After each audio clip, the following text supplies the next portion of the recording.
우리는 누구나 삶의 태도나 습관 그리고 성격 가운데서 이것만큼은 꼭 고쳐야겠다 이렇게 생각하는 모습이 한두 가지쯤은 있습니다. 근데 참 감사하게도 우리가 예수를 믿고 하나님의 은혜 안에 거하면 거할수록 내 삶 속에서 변화되어야 할 부분들이 이전보다 훨씬 더 많이 눈에 들어오죠. 그래서 우리는 변화해 보려고 다짐도 합니다. 나름대로 애를 써요. 하지만 어떤가요? 마음 먹은 대로 잘 되지 않고 제자리 걸음을 반복하는 것이 우리의 고민입니다. 때로는 내가 과연 진정으로 변화되고 있는가, 이런 답답함이 우리 안에 밀려올 때도 있습니다. 그러나 성경은 우리 삶의 진정한 변화가 나의 노력에서 시작되는 것이 아니라 내 힘으로는 나 자신을 절대 바꿀 수 없다고 하는 그 한계를 겸손히 인정하는 데서 시작된다고 우리에게 가르쳐주고 있습니다. 자신의 무력함을 인정하고 고백할 때 비로소 우리 안에 하나님의 능력이 역사하기 때문에 그렇죠. 오늘은 에베소서 2장의 말씀을 통하여서 하나님께서 우리를 진정한 변화와 회복으로 이끌어 가시는 그 영적 변화의 과정을 함께 살펴보도록 하겠습니다. 이 말씀을 통하여서 우리를 살리시는 하나님의 풍성한 은혜를 깊이 누리는 복된 시간이 되기를 주님의 이름으로 축복합니다. 세 가지로 살펴볼 텐데요. 첫 번째는 내 안의 죄를 죄라고 정직하게 인정하는 것이 변화의 시작이라는 겁니다. 함께 읽습니다. 내 안의 죄를 죄라고 정직하게 인정하는 것이 변화의 시작입니다. 첫 번째 단계는 나는 정말 죄인이다라고 하는 자각입니다. 바울은 1절에서 에베소 교인들의 옛 모습을 날카롭게 지적하는데요. 1절 말씀을 보면 여러분도 전에는 허물과 죄로 죽었던 사람들입니다, 이렇게 기록되어 있습니다. 바울이 이 말을 할 의도는 이 에베소 교인들을 부끄럽게 만들려고 하는 것이 결코 아니었어요. 하나님의 은혜가 얼마나 큰 것인지를 다시금 깨닫게 하고 그 하나님의 은혜 위에 자신의 삶을 세우도록 하기 위하여서 지금 이 말씀을 하고 있는 겁니다. 여기서 죽었다고 하는 표현은 육신의 죽음이 아니라 영이 죽은 상태를 말하는 겁니다. 여러분, 죽은 사람의 특징이 뭘까요? 그것은 완전히 무력하다라는 거죠. 시체 앞에 진수성찬에 차려놓으면서 일어나 잡수세요 말한다고 해서 시체가 벌떡 일어나서 그 음식을 먹을까요? 그렇지 않겠죠. 그런 일은 일어나지 않습니다. 시체는 아무것도 할 수가 없어요. 또한 시체는 시간이 지나가면 지나갈수록 몸에서 악취를 풍깁니다. 아무리 좋은 향수를 뿌려도 이 시체에게서는 악취가 사라지지 않죠. 마찬가지로 우리가 허물과 죄 가운데 죽었기 때문에 우리는 죄 앞에서 무력합니다. 더불어서 겉모습을 아무리 꾸며도 우리 삶 가운데 영적인 악취가 나게 돼 있어요.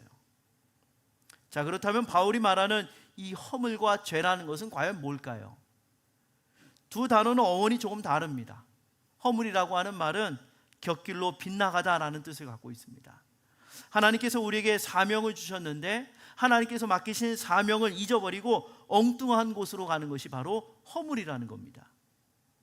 죄라는 말은 관역을 빗나가다라는 말에서 왔어요.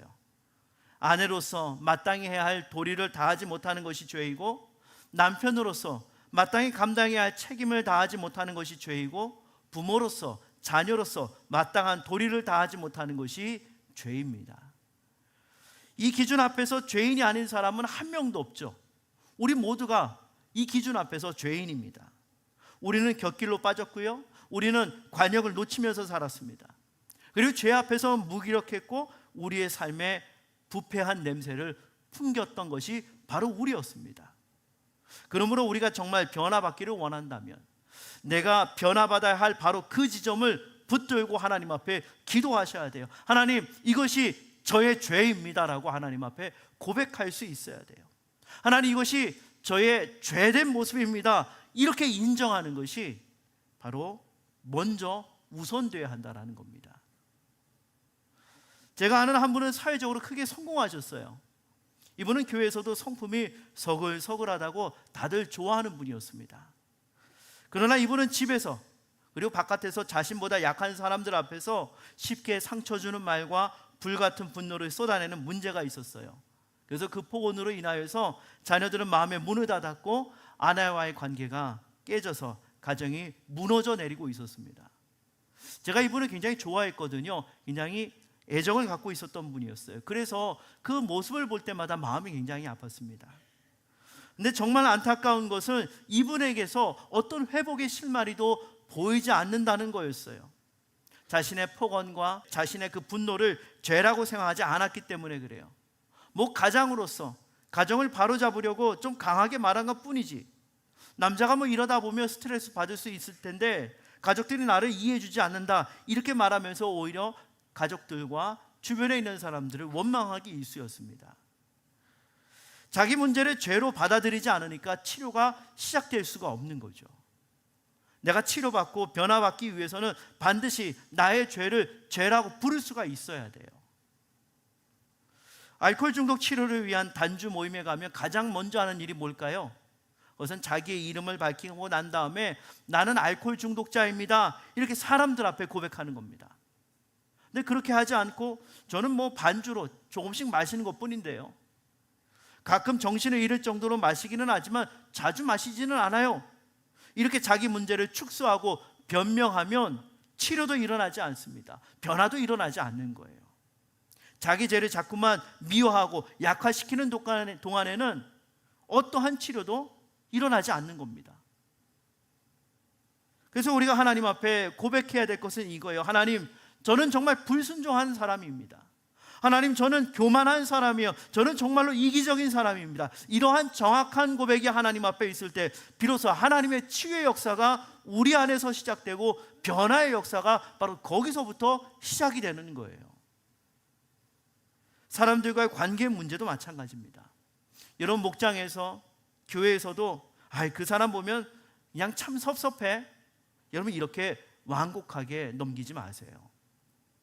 하나님 앞에서는 보다 솔직하게 고백해야 돼요. 하나님, 저는 저 사람이 정말 미워 죽겠어요. 요한일서 3장 15절에 이렇게 말씀하고 있습니다. 자기 형제 자매를 미워하는 사람은 누구나 살인하는 사람입니다. 그러므로 이렇게 하나님 앞에 고백하셔야 돼요. 하나님, 저는 저 사람을 하루에도 수십 번씩 마음으로 죽이고 있는 살인자와 같습니다라고 하나님 앞에 고백할 수 있어야 돼요. 이렇게 죄를 정확하게 죄로 직시할 때 비로소 치유와 변화의 역사가 시작되는 겁니다. 사랑하는 여러분, 우리의 삶을 파괴하고 하나님과의 관계를 끊어놓고 사람과의 관계에 독소를 집어넣는 이 죄 자꾸만 미워하지 마세요. 이 죄 자꾸만 약화시키지 마세요. 죄를 죄라고 정확하게 부를 수 있어야 합니다. 그리하여서 치유하시는 우리 주님의 능력을 체험하는 우리 모두가 되기를 주님의 이름으로 축원합니다. 아멘. 두 번째 살펴볼 것은 내 힘으로는 죄에서 벗어날 수 없다는 거룩한 절망을 받아들여야 한다는 겁니다. 함께 읽습니다. 내 힘으로는 죄에서 벗어날 수 없다는 거룩한 절망을 받아들여야 합니다. 두 번째 단계는 나는 여기서 벗어날 길이 없구나 하는 무력감을 인정하는 겁니다.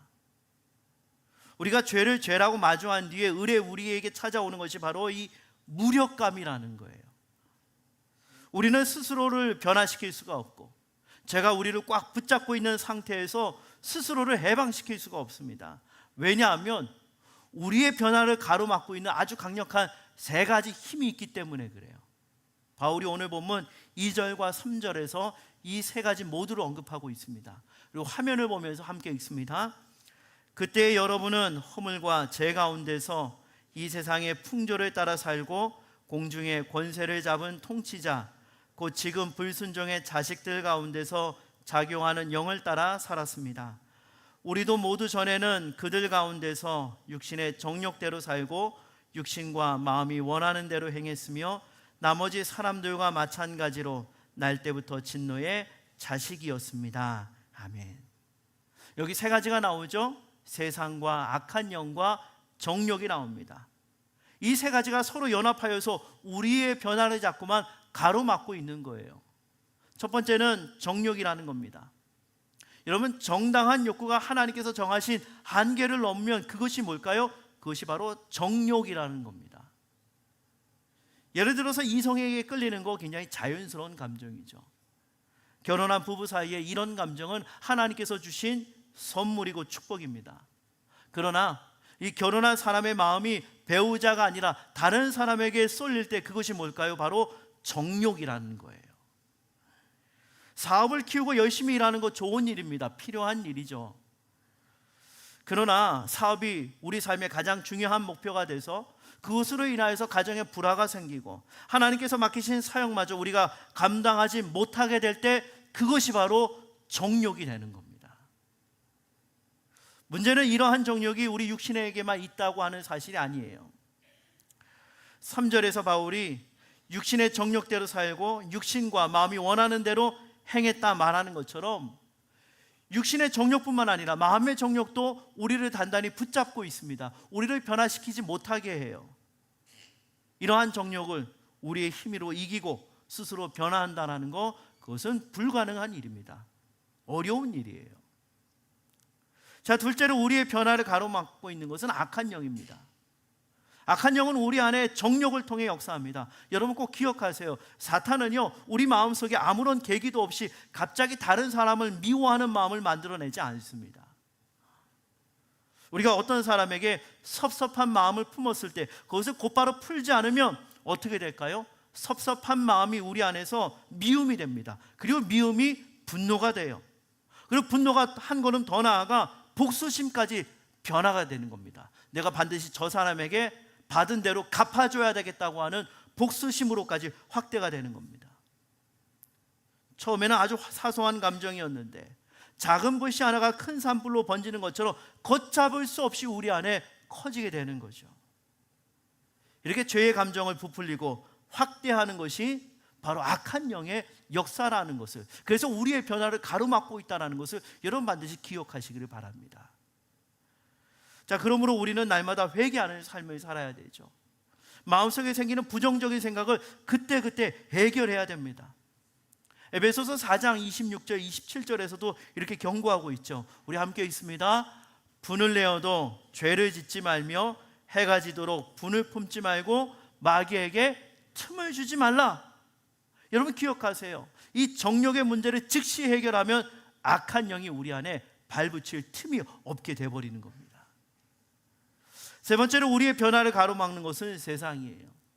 악한 영은 세상 속에 하나님을 거스르는 가치관을 퍼뜨리고 사람들로 하여금 하나님께 불순종하게 만듭니다. 예를 들면 돈이 많아야 성공한 사람으로 대우하는 사회 풍조가 있을 수 있겠죠. 이미 충분히 갖고 있는데도 아니야 이걸로는 부족해 하면서 우리 안에 자꾸만 불안감을 심어줍니다.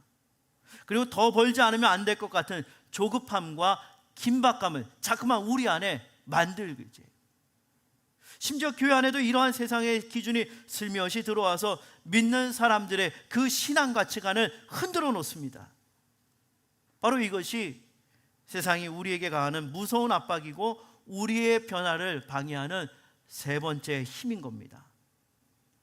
정욕과 악한 영과 세상, 이 세 가지가 하나로 연합하여서 역사하는 거예요. 마치 악의 삼중 세력과 같이 우리 안에 역사하는 겁니다. 이 세 가지가 서로 결탁하여서 우리를 붙잡고 있는데 우리가 이것을 스스로의 힘으로 이길 수 있을까요? 아니요, 이길 수 없습니다. 우리는. 그러므로 우리가 진정한 변화를 체험하기 위해서는 이 삼중의 힘 앞에서 나는 스스로 벗어날 수 없고 나 자신을 변화시킬 수도 없습니다. 이 무력감과 절망감을 인정해야 돼요. 여러분 이 앞에서는 절망하는 것이 맞아요. 절망하셔야 돼요.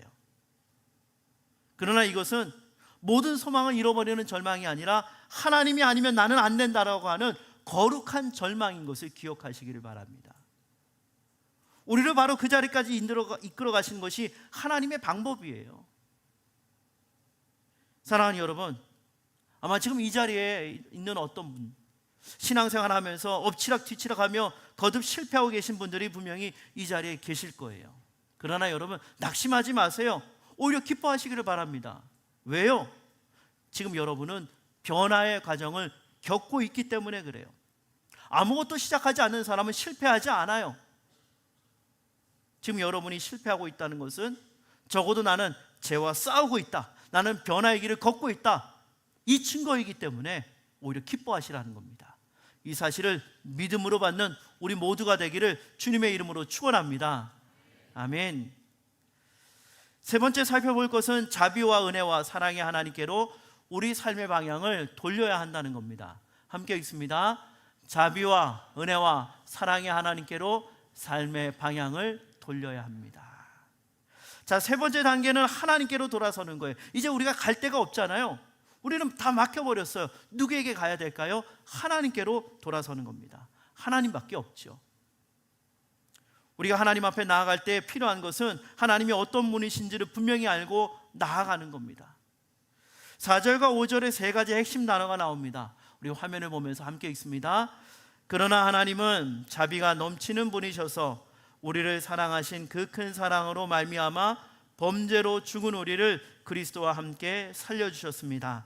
여러분은 은혜로 구원을 얻었습니다. 아멘. 세 가지 단어가 나옵니다. 자비와 사랑과 은혜라고 하는 중요한 단어가 나와요. 자, 그런데 여러분 4절의 첫 단어가 뭐죠? 바로 그러나라고 하는 단어입니다. 바울이 1절에서 3절까지 에베소 교인들의 옛 죄악된 모습과 하나님을 거역하던 모습, 정욕대로 살던 모습을 낱낱이 지적한 이유가 바로 이 그러나 때문에 그래요.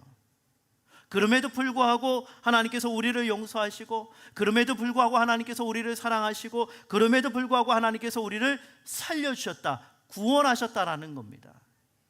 우리의 과거가 아무리 처참하고 현재가 아무리 비참하다 하더라도 하나님은 우리의 과거와 우리의 현재를 뛰어넘어 역사하시는 분이라는 것을 설명하기 위해서 이 단어 앞에 그러나라고 하는 단어를 붙인 거예요.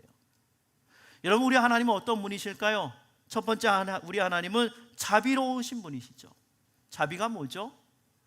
우리가 마땅히 심판받아야 하지만 하나님께서 우리를 불쌍히 여기셔서 그리스도 안에서 심판을 면하게 하셨는데, 이것을 가리켜 자비라고 합니다.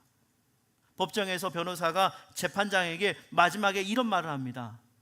재판장님, 자비를 베풀어 주십시오. 그렇게 호소하면서 형벌을 줄여달라고 간청하죠. 우리는 하나님 앞에서 수많은 죄를 지었습니다. 마땅히 심판받아야 할 사람들이에요. 그러나 하나님께서 우리를 불쌍히 여기셔서 예수 그리스도께서 대신 담당하신 그 형벌을 근거로 우리를 용서하시는 자비의 하나님이시죠. 하나님이 그런 하나님이세요. 그래서 자비 하나님 앞에 나아가면 벌받아 마땅한 우리가 그리스도로 말미암아 심판을 면하게 되는 겁니다. 두 번째, 하나님은 어떤 분이실까요? 우리 하나님은 은혜로운 분이세요. 은혜라고 하는 것은 이 자비보다 더 적극적인 단어입니다. 자비가 마땅히 받아야 할 형벌을 면하게 해주는 것이라면, 은혜라고 하는 것은 거기서 한 걸음 더 나아가 아무런 자격 없는 사람에게 받을 수 없는 복을 베풀어 주는 것을 은혜라고 합니다. 부모님 앞에서 못되게 굴었는데 우리 부모님 어떻게 하세요? 우리를 물리치지 않아요. 때로는 우리 훈육하실 때도 있지만 다시 품어주시죠. 받을 자격이 없는 사랑과 도움을 계속 우리에게 베풀어 주세요. 그래서 우리는 부모님의 사랑을 뭐라고 부르죠? 은혜라고 부릅니다. 마찬가지로 하나님은 자격 없는 우리에게 구원과 생명과 복을 값없이 베풀어 주시는 분, 그래서 우리는 그 하나님을 은혜로운 하나님이라고 부르는 겁니다. 세 번째, 하나님은 사랑이 풍성하신 분이세요. 여러분, 성경에서 사랑은 단지 느낌만을 의미하지 않습니다. 중요한 거예요. 기억하세요. 사랑은 단지 느낌만을 의미하지 않습니다. 사랑은 구체적인 행동으로 드러나요. 요한복음 3장 16절에 이렇게 말씀합니다. 하나님이 세상을 이처럼 사랑하사 누구를 주셨다고요? 독생자를 주셨다. 하나님께서 세상을 사랑하셔서 우리를 바라보시면서 따뜻하게 웃고 계신다, 이렇게 말하지 않지요. 누구를 주셨다고요? 독생자를 주셨다. 왜요? 사랑하셨기 때문에 독생자를 우리에게 주셨다고 합니다. 사랑은 행동이에요. 상대방의 필요를 알고 그 필요를 구체적으로 채워주는 행동이 성경이 말하는 사랑이라는 겁니다. 그렇기 때문에 우리는 원수도 사랑할 수가 있죠. 그 사람이 내 마음에 들지 않아요. 볼 때마다 화가 날 수가 있어요. 그러나 그 사람의 필요를 알고 그 필요를 채워줄 때 그것이 바로 그 사람을 사랑하는 겁니다. 며칠 전 목요일에 저희 목장 모임이 있었어요. 그때 한 목원이 이런 고백을 했어요. 직장 생활하면서 까닭없이 괴롭게 하는 직장 상사가 있었는데 그분 때문에 너무 힘들어서 퇴사도 생각할 만큼 어려웠다고. 근데 어느 날부터 그분을 위해서 기도하기 시작하는데 어떤 기도가 나오느냐? 하나님, 저 사람이 잘 되게 해주세요. 저분이 잘 되게 해주세요. 제가 그 목원의 고백을 듣고 제 마음 가운데 존경하는 마음이 들었어요. 아, 저것이 사랑이다. 그렇죠. 그게 사랑입니다. 그렇게 사랑할 수가 있는 겁니다. 우리 하나님께서 우리를 사랑하신다고 하는 것은 우리의 진정한 필요를 아시고 전지전능하신 능력으로 우리에게 가장 선한 것을 베풀어 주신다는 겁니다. 이게 사랑의 하나님의 모습이에요. 자, 그러면 하나님께서는 어떻게 이 자비와 은혜와 사랑을 우리에게 베푸실 수 있을까요? 이 모든 것은 다 예수 그리스도 덕분입니다. 하나님의 자비와 사랑과 은혜는 모두 그리스도 안에서 우리에게 주어지는 겁니다. 여러분, 우리는 어떤 사람이었어요? 우리는 정욕대로 살았던 사람이었어요. 우리는 하나님께 불순종하던 진노의 자녀들이었습니다. 그래서 우리는 마땅히 하나님의 심판을 온몸으로 받아야 할 존재들이었습니다. 그러나 예수님이 십자가에서 우리가 받아야 할 하나님의 진노를 온몸으로 대신 받으시고 우리의 죄값을 완전히 대신 치러주셨어요. 여러분 기억하세요. 하나님께서 우리의 죄를 가볍게 여기시는 것이 아니에요. 하나님께서 우리의 죄를 모른 척 하시는 것이 아니에요. 예수님께서 담당하신 그 대속을 근거로 우리를 용서하시고 우리에게 자비를 베풀어 주시는 거예요. 요즘 날씨가 많이 무덥죠. 햇살이 따갑습니다. 그래서 여러분은 밖에 나갈 때 종종 선글라스를 끼고 다니시는 분들 보셨을 거예요. 선글라스를 끼고 세상을 보면 빛이 잘 보이지 않죠? 마찬가지로 하나님께서 우리를 보실 때 예수님이라고 하는 선글라스를 끼고 우리를 보시기 때문에 예수님의 의로서 우리를 의롭다 하시는 겁니다. 예수님께서는 이 세상에서 하나님의 율법에 완전하게 순종하는 삶을 사셨어요.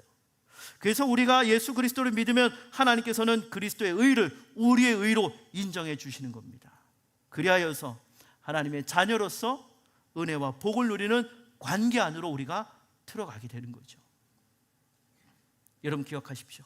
세상도 다른 사람도 우리 자신도 우리를 구원할 수가 없어요. 그러나 우리를 구원하고 도와주실 분이 한 분 계시죠. 누구죠? 바로 예수 그리스도이십니다. 따라해 볼까요? 오직 예수 그리스도시만이 우리를 구원하실 수 있습니다. 아멘. 여러분 기억하세요. 하나님은 우리를 불쌍히 여기시고 용서하시는 자비의 하나님이십니다. 자격 없는 우리에게 구원과 복을 값없이 베푸시는 은혜의 하나님이세요. 우리의 참된 필요를 아시고 가장 선한 것으로 채워주시는 사랑의 하나님이세요. 그러므로 사랑하는 여러분, 이 하나님 앞에 담대하게 나아가시기를 바랍니다. 이제 오늘 말씀을 정리하겠습니다. 영적 변화라고 하는 것은 마치 중병에 걸린 사람이 치료받는 과정과 같아요. 병을 고치기 위해서 어떻게 해야 될까요? 자가진단 내려놔야 됩니다. 그 다음에 민간요법도 내려놔야 돼요. 자기의 상태를 정확하게 인정해야 돼요. 이와 마찬가지로 영적 변화도 내 안에 있는 죄를 직시하고 내 힘으로는 바꿀 수 없다는 무력함을 하나님 앞에 겸손히 고백하는 데서부터 시작이 되는 겁니다. 그러나 세상의 의술과는 다른 점이 있어요. 세상의 의술은요, 때를 놓치면 불가능하다고 말해요. 아무리 의학이 발전한다 하더라도 때를 놓치면 고칠 수 없다고 말하죠. 그러나 우리 하나님께는 가장 늦은 때는 없다라는 것을 믿음으로 고백하시기를 바랍니다. 방황이 아무리 길었어도 자비와 사랑이 풍성하신 하나님께는 고치지 못할 한계라는 것은 없습니다. 그러므로 혹여 거듭되는 실패와 자신의 무력함 때문에 낙심하고 계시는 분이 있다면 더 이상 낙심하지 않기를 바랍니다. 내가 스스로를 바꿀 수 없다는 한계를 마주하는 순간은 끝이 아니에요. 오히려 그때가 비로소 전능하신 하나님을 바라보는 거룩한 시작이라는 것을 기억하시기를 바랍니다. 이제 나를 붙들고 있는 고집, 교만 다 내려놓으시고 우리를 살리시는 예수님께로 돌아가야 됩니다. 우리의 철저한 무력함에 대한 고백은요, 하나님의 온전한 은혜를 붙드는 문이 된다는 사실을 기억하십시오. 여러분 꼭 기억하시기를 바라요. 절망이 은혜의 문을 여는 겁니다. 내 힘을 내려놓고 우리 주님의 은혜를 붙듦으로써 날마다 삶의 참된 회복과 변화를 누리는 우리 복된 우남의 성도님들 되시기를 성부와 성자와 성령의 이름으로 축원합니다.